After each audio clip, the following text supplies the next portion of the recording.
The massive orbital station Centaurus 7 hummed with activity as representatives from 12 different worlds gathered for the most important meeting in galactic history. Ships of every imaginable design filled the docking bays, crystalline, vessels that seemed to grow rather than being built, energy constructs that flickered between dimensions, and biomechanical craft that pulsed like living hearts. Among all these marvels of advanced technology sat one ship that looked completely out of place.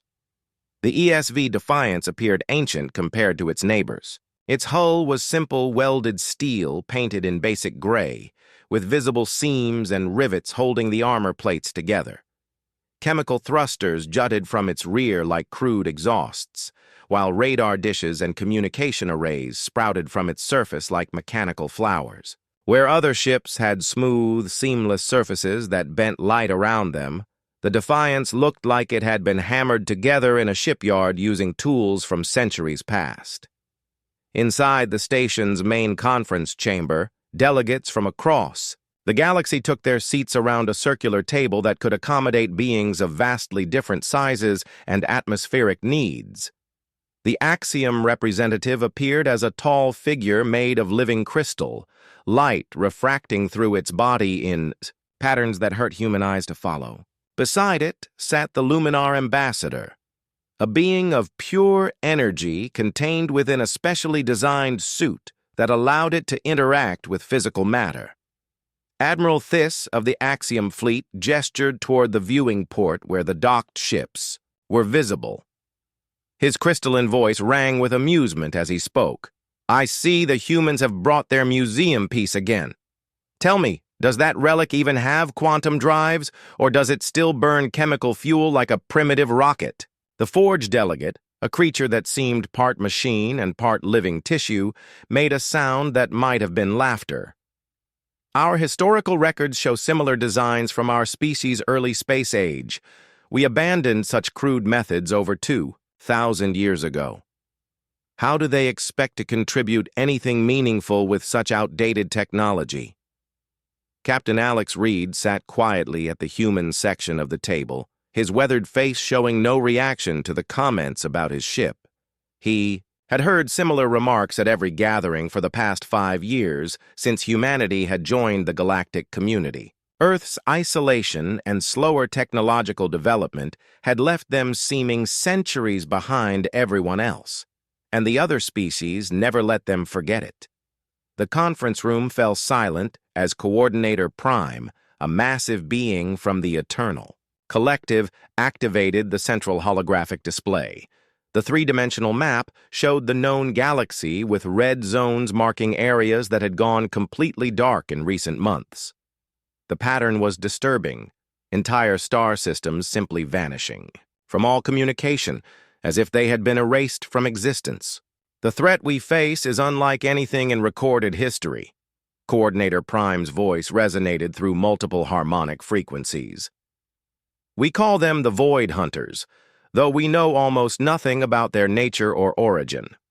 What we do know is that they have consumed 17 star systems in the past standard month alone, each attack following the same pattern."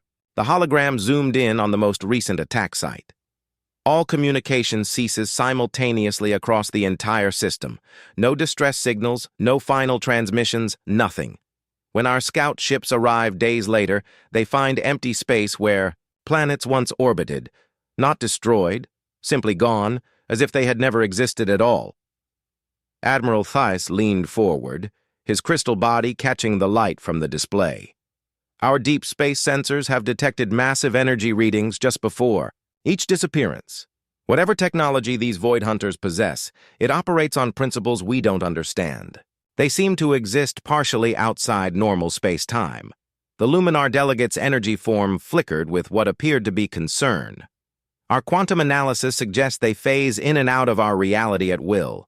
Conventional weapons may prove useless against such beings. We will need to coordinate our most advanced fleets and deploy our newest experimental technologies." Reed listened to the discussion with growing unease. Every solution proposed involved cutting-edge science that pushed the boundaries of known physics. quantum disruptors, plasma cores that channeled stellar energy, bioweapons that rewrote matter at the molecular level, and energy beings that could exist in multiple dimensions simultaneously. The assembled delegates spoke confidently about technologies that humanity could barely comprehend, let alone duplicate. The frontier world of New Babylon lies directly in the path of their advance, Coordinator Prime continued. Intelligence suggests they will strike there within the week. We are assembling the largest combined fleet in galactic history, over 3,000 vessels representing the finest military technology from all our civilizations. The Forge delegate's mechanical parts whirred as it processed the information. Our bioships can regenerate damage faster than conventional weapons can inflict it.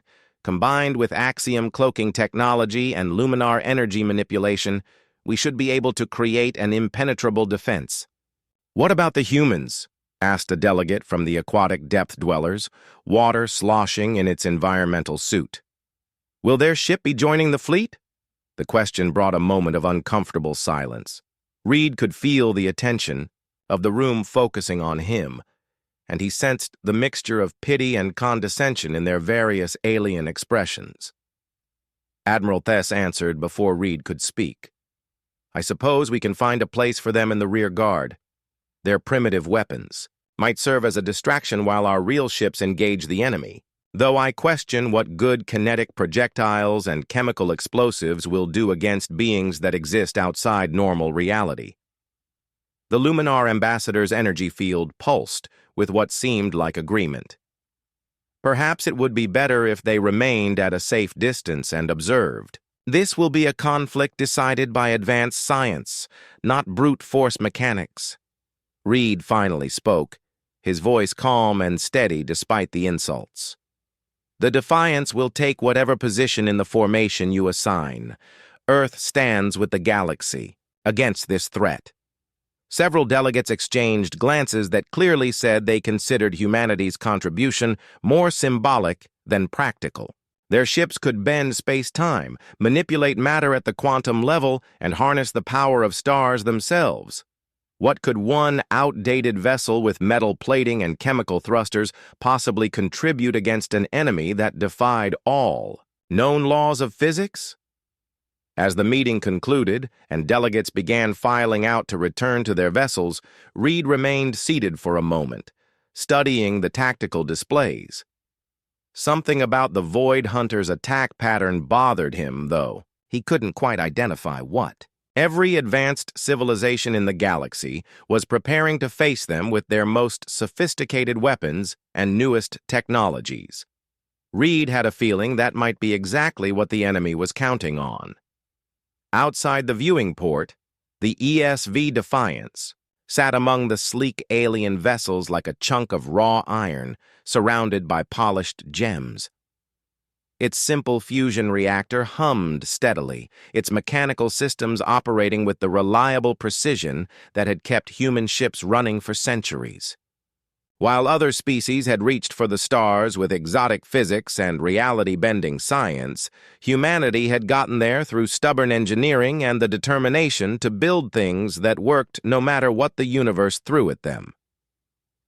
In 3 days, they would all discover which approach would prove more valuable when facing the impossible. 3,000 ships hung in perfect formation around the frontier world of New Babylon, their combined presence creating what military historians would later call the most impressive display of galactic power ever assembled. The Axiom Crystal. Ships refracted starlight into rainbow patterns that danced across their neighbors, while luminar energy constructs flickered in and out of visible spectrum like controlled lightning. Biomechanical vessels from the Forge pulsed with organic rhythms, their living hulls breathing in the vacuum of space. At the formation's edge, the ESV Defiance maintained its assigned position with mechanical precision. Its crew of 43, humans went about their duties with quiet efficiency, checking and rechecking systems that had been designed to function for decades without major maintenance. While alien vessels around them hummed with exotic energies and quantum processors, the Defiance relied on tried and tested technology that had carried humanity across the solar system and beyond. The planet below them was a jewel of human colonial engineering, vast agricultural domes and mining operations that fed 17 nearby systems. 2 million people lived and worked on New Babylon, representing one of humanity's most successful attempts at terraforming. If the Void Hunters followed their established pattern, every living thing on that world would vanish without a trace, leaving behind only empty space and unanswered questions. Lieutenant Tom Walsh stood at the sensor station, monitoring the array of mechanical instruments that the alien crews found laughably primitive. Unlike the quantum sensors used by other ships that could peer across dimensions and analyze subatomic particles, the Defiance relied on basic radar, electromagnetic detectors, and optical telescopes. Simple tools that had served human explorers well for centuries. "Contact," Walsh announced, his voice cutting through the steady hum of the bridge. "Multiple objects materializing at the system's edge. They're huge." The main view screen activated, showing the tactical display, shared by the fleet's command structure. At first, the contacts appeared as simple blips on the sensor grid, but as they moved closer and the fleet's combined scanning power focused on them, their true nature became horrifyingly clear. The Void Hunters defied easy description. They appeared as geometric shapes that seemed to exist in more dimensions than human minds could properly process. Pyramids that folded in on themselves, spheres with surfaces that showed the inside and outside simultaneously, and angular constructs that hurt to look at directly. They moved through space with impossible fluidity, as if the vacuum itself was merely another form of matter they could manipulate at will. Admiral Thesa's voice crackled over the communication channel, his crystal form's usual arrogance replaced by genuine concern. "Fleet command to all vessels. Begin quantum scan analysis. I'm reading energy signatures unlike anything in our databases." The response came from dozens of ships simultaneously as the galaxy's finest scientific minds tried to understand what they were facing. Luminar energy beings reported power readings that fluctuated between 0 and infinite. Biomechanical sensors from the Forge detected life signs that existed and didn't exist at the same time. Even the most advanced quantum computers struggled to process data that seemed to contradict itself with every measurement. Captain Reed watched the approaching entities with growing unease. Something about their movement patterns reminded him of predators he had studied in Earth's oceans, calculated, patient, perfectly adapted to their hunting environment. They weren't rushing toward the fleet despite clearly having detected the massive force waiting for them. Instead, they maintained steady approach vectors, as if the presence of 3,000 heavily armed vessels was merely an expected part of their routine. The first sign of their true power came without warning. One moment, the Axiom flagship. Crystal Harmony was coordinating the fleet's defensive formation with quantum-encrypted communications. The next moment, its crystalline structure went completely dark, drifting silent and lifeless through space like a piece of elaborate jewelry. "Crystal Harmony, respond," Admiral Thys transmitted from his secondary command ship. When no answer came, panic began to ripple through the fleet communications. Then it happened to everyone at once. The Luminar energy constructs simply winked out of existence, their pilots suddenly unable to maintain the energy coherence that allowed them to exist in normal space. Bioships from the Forge began dissolving as their engineered biology failed catastrophically, living hulls breaking down into component molecules. Quantum computers crashed across the fleet, taking with them navigation systems, weapons control, and life support for hundreds of ships. In less than 30 seconds, the most advanced military force in galactic history had been reduced to a collection of drifting hulks. 3,000 vessels, representing technologies that could reshape matter at the molecular level and harness the power of stars themselves, floated helplessly as their crews faced the horror of dying in the dark. Captain Reed felt his stomach drop as he watched ship after ship go silent on the tactical display. The patterns were unmistakable now. Whatever the Void Hunters had done, it specifically targeted advanced technology. Systems that relied on quantum effects, exotic matter, manipulation, or energy states beyond basic fusion were simply failing to function. "Status report," Reed ordered, though he already suspected what he would hear. "All systems normal, sir," came the reply from Lieutenant Walsh. "Fusion reactor operating at optimal parameters. Chemical thrusters responding to navigation input. All mechanical systems functioning within normal ranges." Around them, the impossible aliens continued their approach, no longer bothering to hide their true forms. They appeared as living geometry, shapes that existed in spaces between reality's normal rules. As they moved through the disabled fleet, something even more horrifying became apparent. They were feeding. Ships began to disappear, not destroyed but simply converted into streams of pure energy that flowed into the geometric predators. The matter of hulls, the mass of entire vessels with their trapped crews, was being harvested and transported somewhere beyond normal space-time. It was exactly what had happened to the 17 star systems, but now Reed could see the process. With his own eyes, the communication channels filled with desperate pleas for help. Alien voices that had mocked humanity's primitive technology just hours earlier now begged for rescue as their life support systems failed and their ships became floating tombs. Admiral Thiss, stranded aboard a powerless Axiom vessel, transmitted a final message that would haunt Reed for the rest of his life. To any ship still functional, the primitive systems were right. Our advancement made us vulnerable. Save who you can. Captain Reed looked around his bridge at instruments that would have been familiar to submariners from Earth's ancient oceans. Mechanical gauges, chemical sensors, and simple electrical circuits hummed with reliable precision. The same basic principles that had carried humanity from wooden sailing ships to interstellar travel were still working perfectly, while the galaxy's most advanced technologies lay dead around them. "Helm, take us into the fleet," Reed ordered. "We've got people to save." The ESV Defiance, alone among 3,000 ships, fired its chemical thrusters and moved with purpose through the graveyard of galactic civilization. Its primitive fusion reactor provided steady power, while quantum cores lay cold. Its simple radio transmitted clearly, while exotic communication systems remained silent.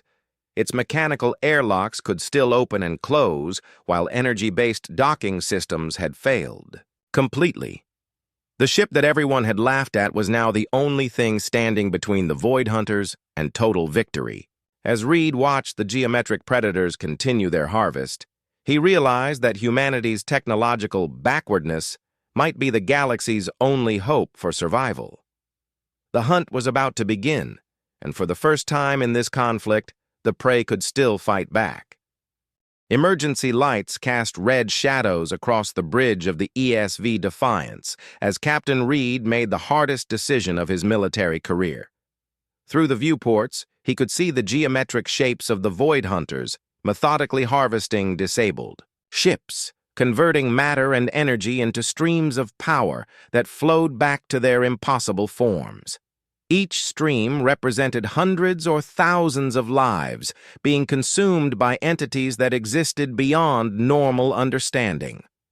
The radio crackled, with desperate transmissions from survivors trapped aboard powerless vessels. Admiral Theiss's voice came through clearly, his usual arrogance replaced by something Reed had never heard from an Axiom before: genuine fear. "Any functional vessel. This is Admiral Thiss, aboard the Crystal Harmony. Our quantum cores are completely dead. Life support failing. We have perhaps 20 minutes of emergency power remaining. If anyone can hear this transmission, we need immediate assistance." Lieutenant Walsh looked up from his sensor station, his face pale as he monitored the destruction unfolding around them. "Sir, we're reading similar distress calls from over 200 ships. Most of them report complete system failure within seconds of the Void Hunter's arrival." Reed studied the tactical display, noting which vessels were still transmitting and which had gone silent. A pattern was emerging that confirmed his worst suspicions about humanity's role in this conflict. Every ship that relied on quantum computers, exotic energy sources, or matter manipulation beyond basic chemistry had been instantly neutralized. The Void Hunters possessed some form of technology that specifically targeted advanced science, leaving only the most primitive systems functional. "Communications, open a channel to all surviving vessels," Reed ordered. "This is Captain Reed of the ESV Defiance to all fleet units. We are beginning immediate rescue operations. Prepare your crews for emergency evacuation."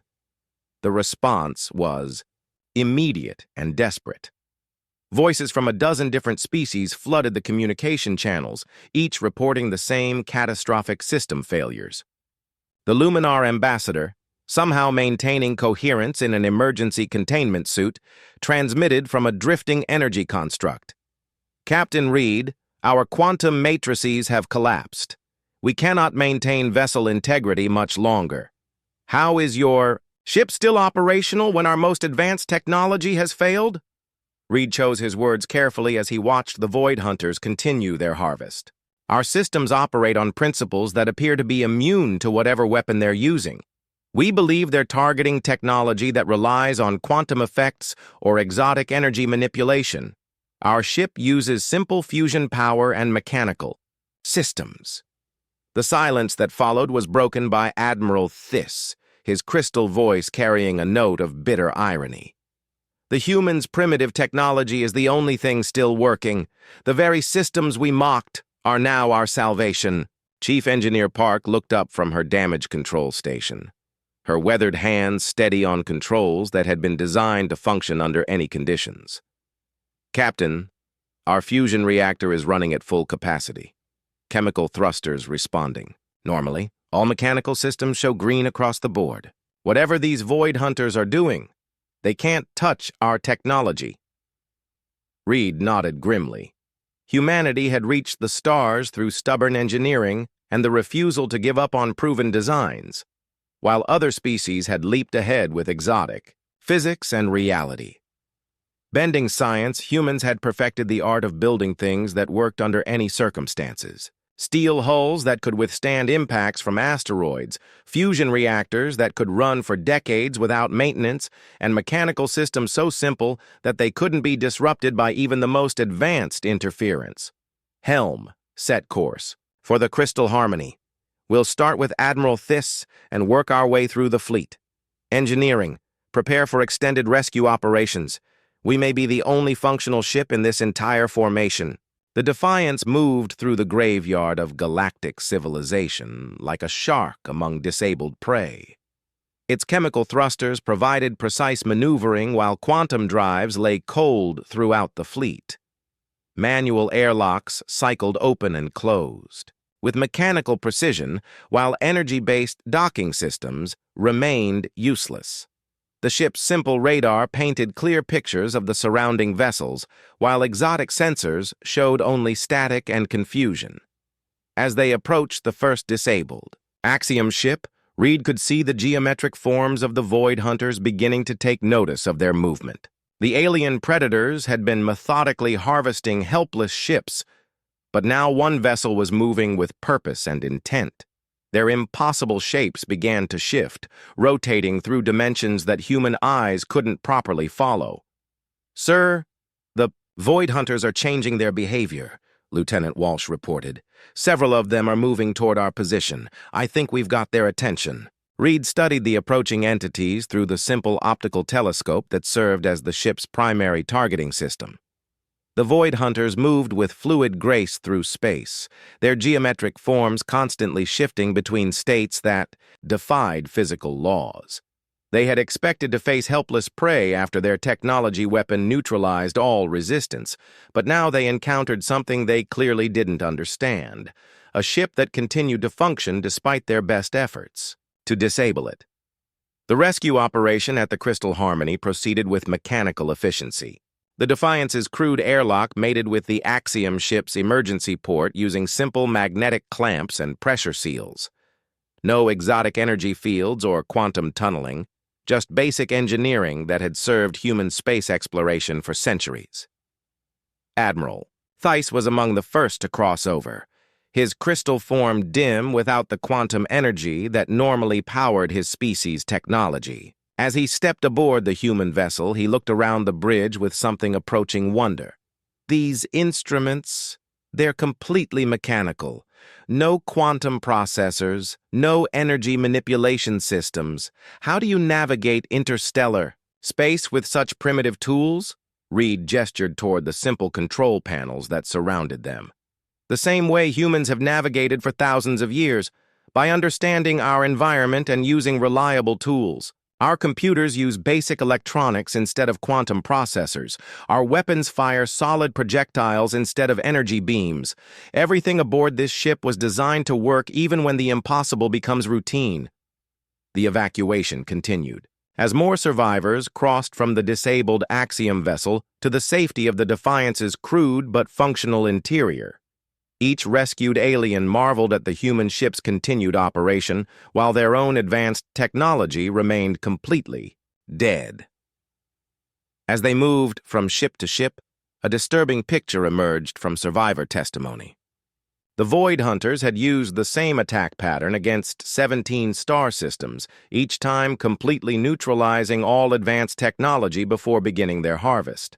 Entire civilizations had been helpless as their quantum-based societies simply stopped functioning. They've never faced resistance after their initial attack, Admiral Theiss observed as they rescued crew members from a disabled Forge bioship. Every civilization they've encountered became completely dependent on advanced technology.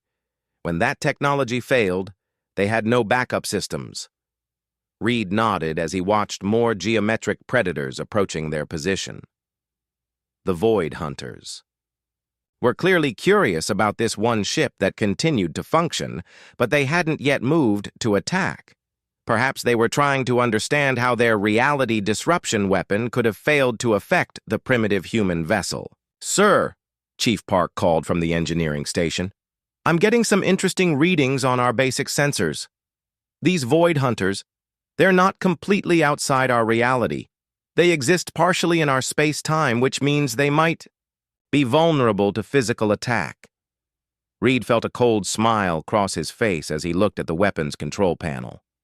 The Defiance carried kinetic weapons that operated on principles older than human spaceflight, magnetic accelerators that fired, solid tungsten rods at tremendous velocity. While other ships relied on energy weapons and exotic matter manipulation, humans had perfected the ancient art of throwing rocks very, very hard.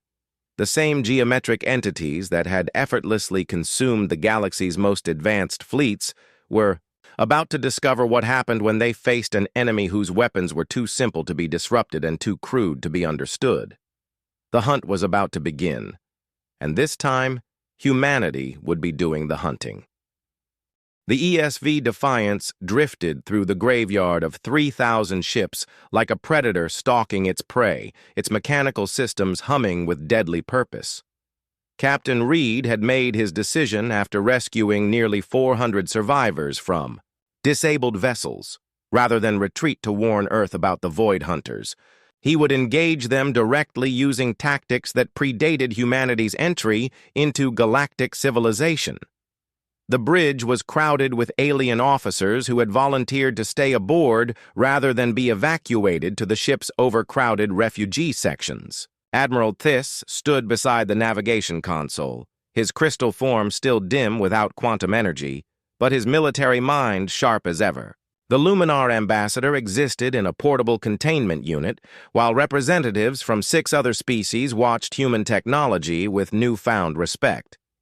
Their movement patterns suggest they're confused by our continued operation, Lieutenant Walsh reported from the sensor station. 3 of the larger geometric forms are maintaining distance while the smaller ones probe our defensive perimeter. Reed studied the tactical display that showed their position relative to the Void Hunters. The primitive radar painted clear pictures where advanced sensors had failed, revealing details about the alien predators that no other ship had been able to gather. The geometric entities weren't completely outside normal space-time as previously believed. They existed partially in standard reality, which meant they could be damaged by physical weapons. Weapons status? Reed asked, knowing the answer would sound absurd to any galactic military commander. Chief Weapons Officer Lisa Stone checked her mechanical controls with practiced efficiency. Kinetic weapons loaded and ready, sir. We have 200 tungsten penetrator rods in the forward launcher, plus a full load of chemical explosive warheads. Point defense systems are active with basic radar targeting. Admiral Theiss made a sound that might have been laughter if his species possessed the capability. Kinetic weapons and chemical explosives against entities that exist in multiple dimensions. This is either the most brilliant strategy in military history or the most insane. Reed watched as one of the smaller void hunters began approaching. Their position, its impossible geometry rotating through angles that hurt to observe directly. The creature had been harvesting a disabled Forge bioship when it detected the Defiance's movement, and now it approached with what seemed like curiosity, rather than hostility. It doesn't recognize us as a threat, Reed observed. These beings have harvested 17 star systems without facing any resistance after their technology weapon neutralized all advanced ships. They probably don't understand how we're still functional. The Void Hunter continued its approach, moving with fluid grace that defied physics. As it drew closer, the ship's simple instruments began registering massive energy readings that fluctuated in patterns no human computer could analyze. Whatever these entities were, they operated on principles that existed beyond normal scientific understanding. Sir, it's beginning some kind of scanning process, Lieutenant Walsh reported. I'm reading energy patterns directed at our hull. It's trying to figure out how our ship works. Reed made his decision with the cold calculation of a submarine commander from Earth's ancient wars. All crew, brace for kinetic discharge. Weapons, target the approaching entity. Fire when ready. The magnetic accelerator that served as the Defiance's primary weapon was a masterpiece of simple engineering. Using basic electromagnetic principles that had remained unchanged for centuries, it accelerated a tungsten rod to nearly 15% of light speed before launching it toward the target. No exotic energy manipulation, no quantum tunneling effects, just a very dense piece of metal moving very fast. The tungsten penetrator struck the Void Hunter dead center, passing through, its geometric form like a bullet through paper. For a moment, nothing seemed to happen. Then the entity began to collapse, its impossible angles folding in on themselves as whatever exotic matter held it together lost coherence. The creature that had existed partially outside normal reality was suddenly subject to basic physics, and physics was unforgiving to beings made of contradictory geometry. The destruction of the first Void Hunter sent shockwaves through the other entities. Their fluid movements became agitated, chaotic, as they tried to understand how their companion had been destroyed by such a primitive attack. These beings had harvested entire civilizations without losing a single individual. Yet now they faced weapons that operated on principles too simple for their defensive systems to counter. Direct hit and target destroyed, Chief Stone reported with professional satisfaction. The tungsten penetrator appears to have disrupted whatever exotic matter. Matrix holds these entities together. Admiral Theiss stared at the tactical display where the Void Hunter's energy signature had simply vanished. Impossible.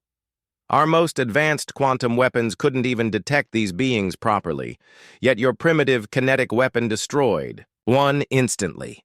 Reed nodded grimly as he watched the remaining Void Hunters reorganize their formation. Sometimes the best technology is the kind that never stops working. These entities adapted to fight civilizations that rely on energy weapons and exotic physics. They never encountered an enemy stupid enough to just throw rocks at them.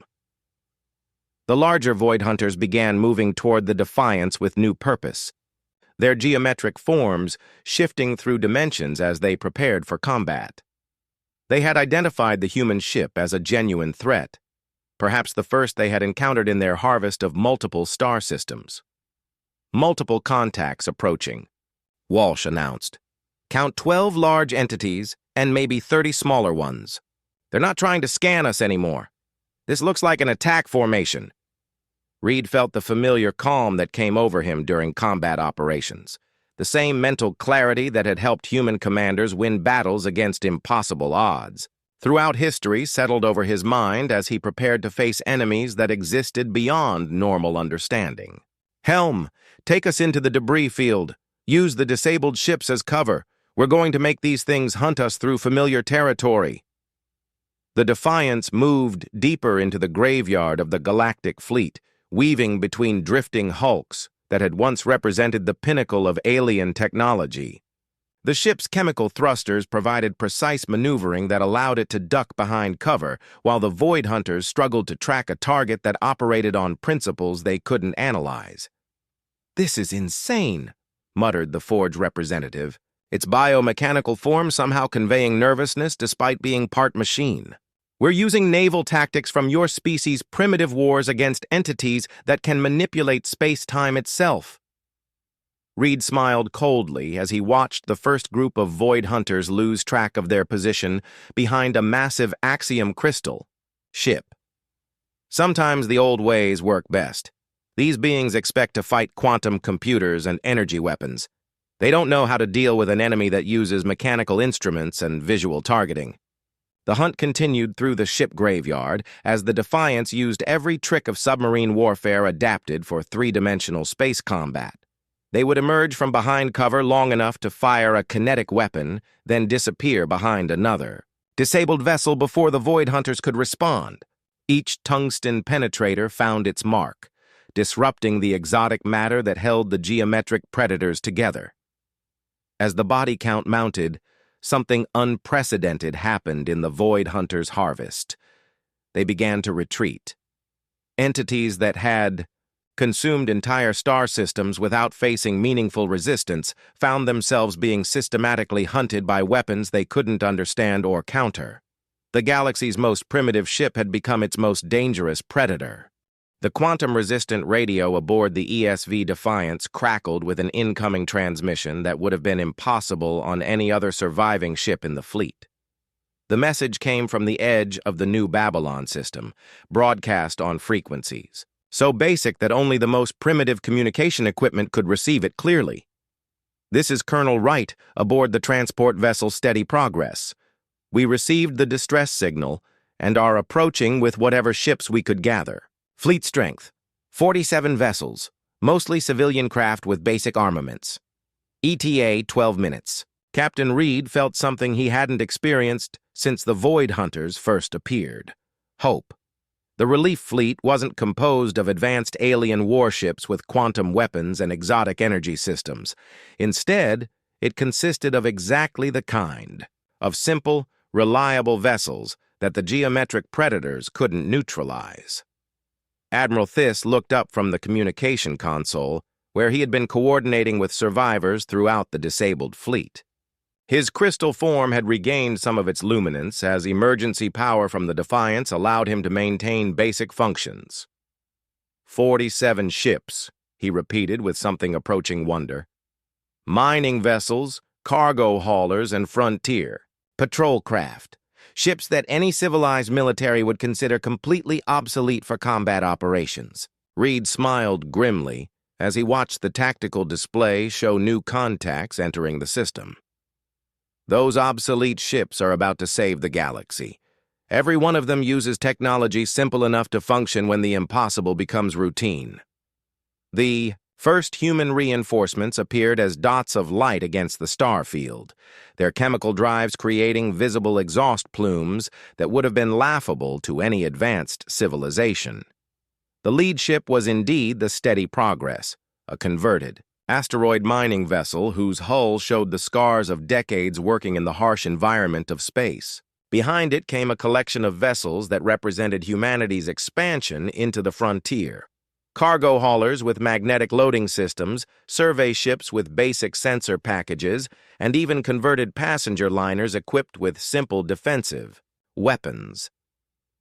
As the relief fleet approached, the remaining Void Hunters began regrouping into a formation that suggested genuine alarm. These entities had never faced sustained resistance during their harvest of multiple star systems, yet now they confronted an expanding force of ships that their technology disruption weapon couldn't affect. "Sir, the Void Hunters are attempting to withdraw toward the system's edge," Lieutenant Walsh reported. "It appears they're trying to phase back into whatever dimension they normally inhabit." Reed studied the enemy formation as it began its retreat. The geometric predators moved with less confidence now, their impossible shapes flickering between dimensions, as if they were having difficulty maintaining coherence in normal space. The systematic destruction of their advance forces had clearly shaken their understanding of this hunting ground. "Communications, open a channel to the relief fleet. Colonel Wright, this is Captain Reed. We need your ships to form a perimeter around the retreating Void Hunters. Don't let them escape to threaten other systems." The response came immediately, Wright's voice carrying the matter-of-fact professionalism of someone who had spent decades working in dangerous conditions with reliable equipment. "Copy that, Captain. All ships, deploy for system perimeter coverage. Remember, these things can't shut down our engines or weapons. We go in hard and fast." What followed was unlike any battle in recorded galactic history. Mining ships that normally used controlled explosives to break apart asteroids began targeting Void Hunters with the same chemical charges. Survey vessels employed their basic sensor equipment to track enemies that advanced quantum systems couldn't properly detect. Even converted passenger liners contributed to the fight, their simple magnetic accelerators firing salvage metal as improvised kinetic weapons. The Void Hunters found themselves facing a nightmare scenario. An enemy whose technology was so primitive that their reality disruption abilities provided no advantage. Worse, the crude human weapons were devastatingly effective against entities that had adapted to fight quantum computers and energy beings. Reed watched from the Defiance's bridge. As the battle unfolded across the New Babylon system, each human ship fought with the stubborn determination of frontier colonists defending their homes, using weapons and tactics that would have been familiar to their ancestors centuries earlier. "Target destroyed," came the report from the mining ship Iron Mountain as its explosive charges reduced another geometric predator to dissipating energy. These things fold up real nice when you hit them with enough chemical explosive. The cargo hauler Deep Space Transport reported similar success, using its loading system as an improvised mass driver. "We're launching empty cargo containers at these geometric things. Turns out they don't like being hit by several tons of steel moving at high velocity." As the human fleet systematically hunted down the retreating Void Hunters, something unprecedented happened. The survivors of the disabled alien fleet began to restore power. Without the continuous interference from the geometric predators, quantum systems slowly came back online throughout the graveyard of advanced vessels that had been dark for hours.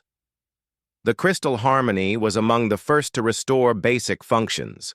Admiral Thiss's relief evident as his ship's quantum cores began generating power again. "Fleet command to all vessels. Systems are coming back online. The Void Hunters' interference effect appears to be weakening as their numbers decrease." Across the battlefield, alien ships that had been helpless drifting hulks began showing signs of life. Emergency lighting flickered on aboard Luminar energy constructs. Biomechanical vessels from the Forge started regenerating their damaged sections, and quantum computers throughout the fleet began processing data again. The technological superiority that had made these civilizations dominant in the galaxy was slowly returning. But the battle was already over.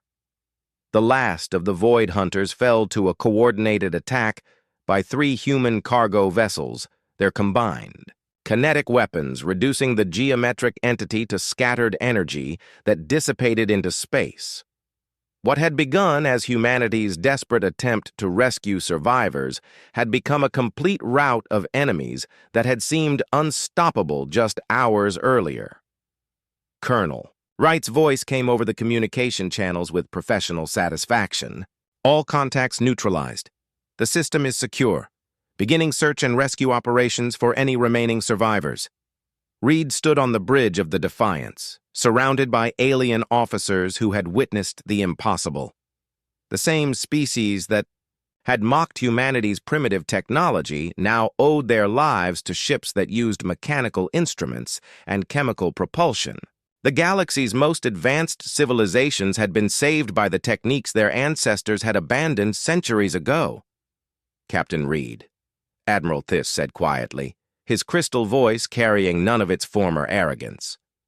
"I owe you an apology. We all do. Your species' approach to technology. We dismissed it as backward thinking, but you were preparing for threats we never imagined." The Luminar ambassador's energy form flickered with what seemed like embarrassment. "Our quantum analysis predicted that advanced science would solve any challenge we might face. We never considered that our reliance on exotic technology could become a vulnerability." Reed nodded as he watched the human ships continue their rescue operations throughout the system. Mining vessels used their industrial equipment to repair damaged alien hulls, while cargo haulers distributed emergency supplies to ships whose life support systems were still recovering from the Void Hunters' interference. "Every civilization builds on the achievements of those who came before," Reed observed. "Most species in the galaxy advanced quickly to quantum science and energy manipulation. Humanity took a different path. We perfected the basics before, reaching for the exotic. When your advanced systems failed, our simple technology kept working." Chief Engineer Park looked up from her damage control station, her weathered hands steady on instruments that had functioned flawlessly throughout the crisis.